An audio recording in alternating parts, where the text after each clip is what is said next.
علیکم السلام. اور آپ سبوں کے درمیان پھر سے خدا نے لے آیا، اس کی شکرگزاری کرتے ہیں. چیئرمین فاؤنڈر بھائی عبدالمسیح کا شکریہ، بھائی پاسٹر مبارک سلیم مبارک صاحب کا شکریہ، تمام پینلسٹ کا جنہوں نے بڑی محبت کے ساتھ موقع دیا. جب بھی میں آتا ہوں راولپنڈی تو ان کے دل کشادہ ہیں اور موقع دیتے ہیں تاکہ کلام کی بات آپ کے ساتھ کی جا سکے. میں اس بات کے لیے خدا کا شکر ادا کرتا ہوں. پہلا کرنتھیوں اس کا 3 باب، پولس رسول کا خط کرنتھس کے مقدسوں کے نام ہے، اس کا 3 باب اس کی 16ویں آیت سے. کیا تم نہیں جانتے کہ تم خدا کا مقدس ہو اور خدا کا روح تم میں بسا ہوا ہے؟ اگر کوئی خدا کے مقدس کو برباد کرے گا تو خدا اس کو برباد کرے گا، کیونکہ خدا کا مقدس پاک ہے اور وہ تم ہو. پاک کلام کے پڑھے اور سنے جانے کے وسیلہ سے ہم سبوں کو برکت ملے، آمین. خدا کا مقدس، ایماندار کلیسیا، یسوع مسیح نے زمین پر کی تمام خدمت کو مکمل کر کے جب وہ آسمان پر اٹھائے گئے، اس نے اپنے شاگردوں کو کہا کہ جب تک تمہیں عالم بالا سے قوت کا لباس نہ ملے تم ٹھہرے رہو. اور رسولوں کے اعمال میں ہم پہلے باب کی 14ویں آیت میں دیکھتے ہیں کہ وہ سب کے سب جو 120 کی جماعت ہے وہ ایک دل اور ایک جان ہو کر دعا کرنے میں مشغول تھے. اس میں یسوع مسیح کی ماں مریم کا بھی ذکر ہے. اور پھر رسولوں کے اعمال کے 2 باب میں ہم یہ دیکھتے ہیں کہ جب یہ ایک دل ایک جان تھے، یہ جمع تھے، ایک ہی بات کی وہ درخواست کر رہے تھے جس کے بارے میں ان کے خداوند نے، منجی نے ان کو یہ کہا کہ جب تک تمہیں عالم بالا سے قوت کا لباس نہ ملے. وہ ایک بات پر متفق تھے جس کی اب انہیں ضرورت تھی. اور یسوع مسیح نے یوحنا کے انجیل کے 14ویں باب کے اندر یہ کہا کہ میں باپ سے درخواست کروں گا تو وہ تمہیں دوسرا مددگار دے گا جو تمہارے ساتھ ہوگا اور پھر تمہارے اندر ہوگا. یہ روح القدس جو دوسرا مددگار ہے، پارکلیت ہے، یہ ہمارے اندر رہ کر، ہمارے اندر آ کر یہ کچھ کام کرتا ہے. یہ روح القدس جو ہمیں دیا گیا ہے یہ ہماری زندگی کے اندر نجات کا کام کرنا شروع کرتا ہے. اور ہم یہ دیکھتے ہیں کہ رسولوں کے اعمال کے اندر جب پترس نے پہلا واعظ کیا تو لکھا کہ ان کے دلوں پر چوٹ لگی اور وہ پترس اور باقی رسولوں کے پاس آ کر کہنے لگے کہ اے بھائیو، ہم کیا کریں کہ ہم نجات پائیں. اور پترس نے وہاں پر کہا کہ تم میں سے ہر ایک اپنے گناہوں کی معافی کے لیے توبہ کرے اور پانی کا بپتسمہ لے تو پھر تم روح القدس جو ہے وہ انعام میں پاؤ گے. اور بہت سارے لوگ ہیں جو اس بات کو اپنی زندگی میں اس طور سے قبول نہیں کر پا رہے جس طور سے خدا کے کلام کی ترتیب ہے، جس طور سے خدا کا کلام ہمیں بتاتا ہے. جو آیت مقدسہ ہم نے پڑھی ہے کہ کیا تم نہیں جانتے کہ تمہارے جو بدن ہے وہ روح القدس کا مقدس ہے، خدا کا روح تم میں بسا ہوا ہے. لیکن یہ پاک روح ہمارے اندر آتا کب ہے؟ آج بہت سارے لوگ ہیں جو اپنے بدن سے اس کا جلال تو ظاہر نہیں کرتے، لیکن وہ اپنے بدن کے اندر بہت ساری دوسرے معاملات میں پھنسے ہوئے جو گناہ کی تاثیر ہیں. اور یہاں پر پولس اوپر کی باتوں میں ہمیں یہ بیان کر رہا ہے. آج سب سے زیادہ ضرورت ایماندار کو روح القدس کی ہے، دوسرے مددگار کی ہے تاکہ وہ اس کی مدد کرے. جب ہم یوحنا کا خط پہلا اس کا 2 باب پڑھتے ہیں تو وہاں پر بھی یہ بات لکھی ہے کہ اے بچوں گناہ نہ کرو. لیکن اگر کوئی گناہ پر غالب آنا چاہتا ہے تو پھر ہمارے پاس مددگار ہے. ہم اس بات کے لیے کہ روح القدس ہمیں مددگار کے طور پر دیا گیا ہے جو ہماری مدد کرتا ہے. اور یہ روح القدس جو ہے پرانے عہد نامہ میں بھی کام کرتا تھا. نئے عہد نامہ میں بھی خدا کا روح جو ہے وہ ایماندار کلیسیا اور ایمانداروں کی زندگیوں کے اندر رہ کر کام کرتا ہے تاکہ ان کو نجات کی یقین دہانی بھی دے۔ ایماندار جو ہے جب وہ اس کی زندگی میں روح القدس آتا ہے تو کس طرح سے وہ کام کرتا ہے، کس طور سے اس کی زندگی کے اندر وہ اس کو بنائے رکھتا ہے، وہ اس کو مضبوط کرتا ہے، وہ نجات کی یقین دہانی اس کی زندگی میں قائم ہوتی ہے۔ اور جب ہم اس خط کو پڑھتے ہیں تو وہاں پر لکھا ہے کہ پاک روح کی مہر ہم پر کی گئی ہے۔ یہ ہماری مقصد کے لیے بیانہ ہے۔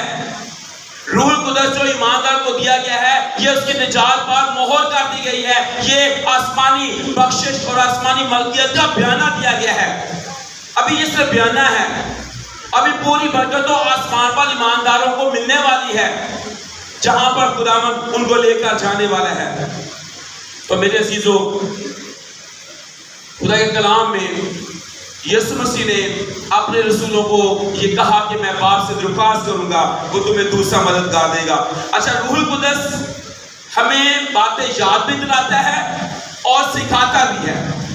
ایک بڑی اہم چیز یہاں پر میں بتاتا چلوں کہ بعض دفعہ جب آپ کو کبھی جانے کا موقع ہو، کیونکہ ہمارے بہت سارے لوگ جو ہیں وہ چرچ میں جاتے ہیں پھر بابے کو بھی جانتے ہیں، وہ جو پیر ہیں، وہ جو بابے ہیں، وہ جو جادوگر ہیں، وہ آپ کو آئندہ دنوں کی بات نہیں بتائیں گے۔ یہ آپ کو میں خاص بات بتانے لگا ہوں، وہ آپ کو کل کے بارے میں نہیں بتائیں گے، جو آنے والا کل ہے اس کے بارے میں نہیں بتائیں گے۔ روح القدس تو ہمیں آنے والے کل کے بارے میں بتاتا ہے۔ جو جادوگر ہیں، پیر ہیں، بابے ہیں آپ کے، وہ آپ کو گزرے ہوئے کل کے بارے میں بتائیں گے، آپ نے کل یہ کھایا تھا، کل آپ کے ساتھ یہ ہوا تھا، یہ واقعہ ہوا تھا، ایسے ہوا تھا۔ لیکن خدا کا روح جو ہے اس کی پہچان یہ ہے کہ وہ آپ کو آنے والے کل کے بارے میں بتاتا ہے۔ جہاں لکھا ہے وہ آنے والی باتوں کے بارے میں بھی خبر دیتا ہے، وہ ہمیں سکھاتا بھی ہے، وہ ہمیں بتاتا بھی ہے، ہمیں یاد بھی دلاتا ہے۔ کلام ہمیں یاد دلاتا ہے، مسیح کے وعدے ہمیں یاد دلاتے ہیں وہ۔ تو خدا کا روح جو ہے وہ ہماری زندگیوں کے اندر آ کر ہمیں یاد دلاتا ہے۔ ابھی ہم ایک گیت بھی گا رہے تھے، پاک روح سے بھر دے مجھے، تو اس خط میں لکھا ہوا ہے اور شراب میں متوالے نہ بنو، کیونکہ اس سے بد چلی واقعہ ہوتی ہے، بلکہ روح سے معمور ہوتے جاؤ۔ آج کتنے ایماندار ہیں جو اپنی تجربے کے ساتھ زندگی بسر کر رہے ہیں، اپنے علم کے ساتھ زندگی بسر کر رہے ہیں، پر بعض دفعہ وہ روح القدس سے خالی ہوتے ہیں، وہ روح القدس کے بغیر ہوتے ہیں، وہ خدا کی مرضی کے بغیر ہوتے ہیں۔ ایک دفعہ بھائی بخش سنگھ کہنے لگے کہ ان کی کتاب میں لکھا ہے کہ وہ منادی کے لیے باہر گئے اور کافی دنوں تک وہ جاتے رہے، لیکن ایک روح کو بھی کلام نہیں سنا سکے، کوئی ایک روح بھی مسیح پر ایمان نہیں لائی۔ تو ان کی کتاب میں لکھے، وہ کہتے ہیں کہ میں خداوند کے پاس آیا، گھٹنے کے بعد میں نے دعا کی کہ خداوند میں اتنے دنوں سے منادی کرنا چاہتا ہوں، اتنے دنوں سے میں کلام لے کر جا رہا ہوں، کوئی ایک روح بھی نہیں بچی۔ تو انہوں نے اپنی کتاب میں لکھا کہ خداوند نے مجھے کہا کہ یہ تو اپنی مرضی سے جا رہا ہے، میں تو تیرے ساتھ نہیں ہوں، میری مرضی کا نہیں ہے، یہ تو اپنی مرضی کر رہا ہے۔ تو اس نے خداوند سے معافی مانگی اور وہ خداوند کے حضور میں دعا میں بیٹھ گئی، خداوند جب تک تو مجھے نہ کہے گا، جب تک تیرا روح مجھے استعمال نہ کرے گا، جب تک تو مجھے نہ کہے گا، میں نہیں جاؤں گا۔ اور پھر کچھ دنوں کے بعد خدا کے روح نے اسے بتایا کہ فلاں چوک میں جاؤ اور وہاں جا کر منادی کرو۔ جب وہ اس چوک میں گئے تو وہاں پر جو پولیس والا کھڑا تھا، ٹریفک والا، جیسے میں نے کہتا منادی کرنا شروع کی، وہ میرے پاس آ گیا، مجھے کہنے لگا کہ آپ مسیح ہیں؟ میں نے کہا ہاں۔ اس نے کہا مجھے کیا وہ کلام مقدس انجیل مقدس مل سکتی ہے؟ میں بہت دنوں سے کسی مسیح کی تلاش میں تھا جس کے پاس سے میں کلام مقدس لے سکتا۔ کہتا ہے میں نے اپنے بیگ میں سے کلام مقدس نکالا اور اس کے ہاتھ میں تھما دیا۔ جب ہم خدا کی مرضی کے موافق چلتے ہیں تو پھر ہم روحیں بچاتے ہیں۔ آج آپ غور کریں، آپ اپنے عمل سے، آپ اپنے کردار سے ایک روح بھی نہیں بچا رہے، آپ کا ہمسایہ نجات نہیں پا سکا، آپ کے کھانے میں نجات کا کام نہیں ہوا ہے، تو آپ تو پھر روح سے خالی ہوئے نا۔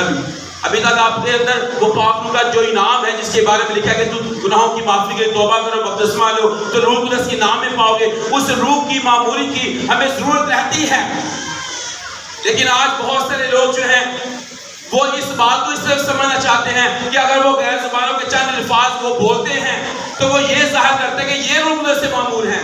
نہیں میرے عزیز بہن بھائیو، ہاں وہ ایک نعمت ہے، وہ بھی انعام ہے، لیکن صرف غیر زبان بولنا ہی نام نہیں ہے، بلکہ اس کے ساتھ روحیں جیتنا، کلام کی منادی کرنا، دلیری کے ساتھ خدا کا کلام سنانا. اور وہ جو دلیری ہے وہ خدا کے روح کے وسیلے سے آتی ہے.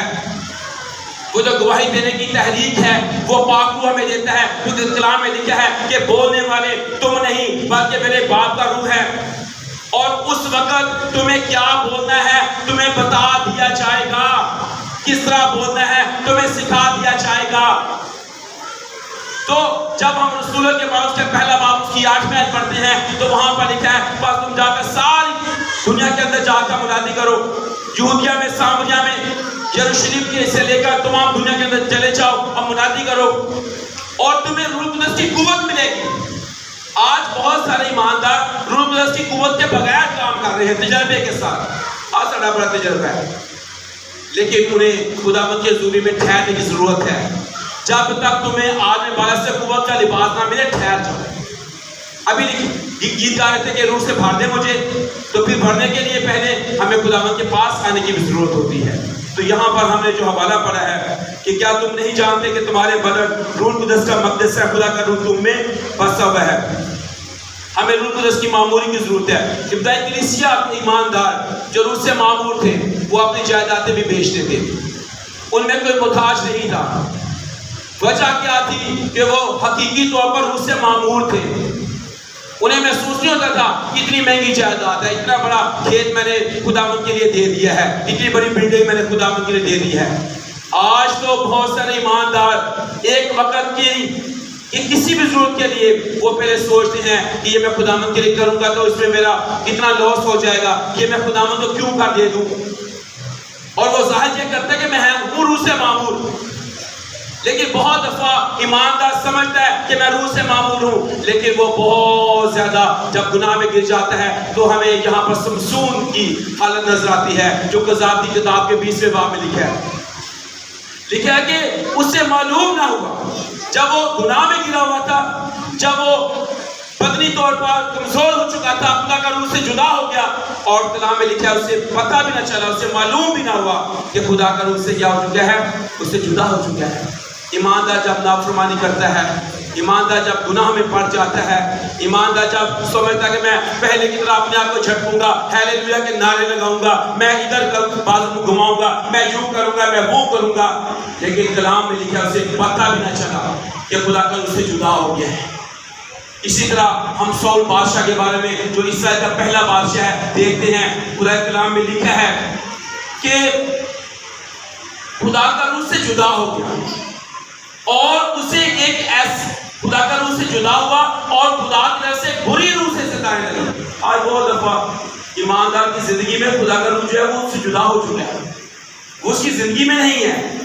جب اس کی زندگی میں نہیں ہے تو پھر ایک بری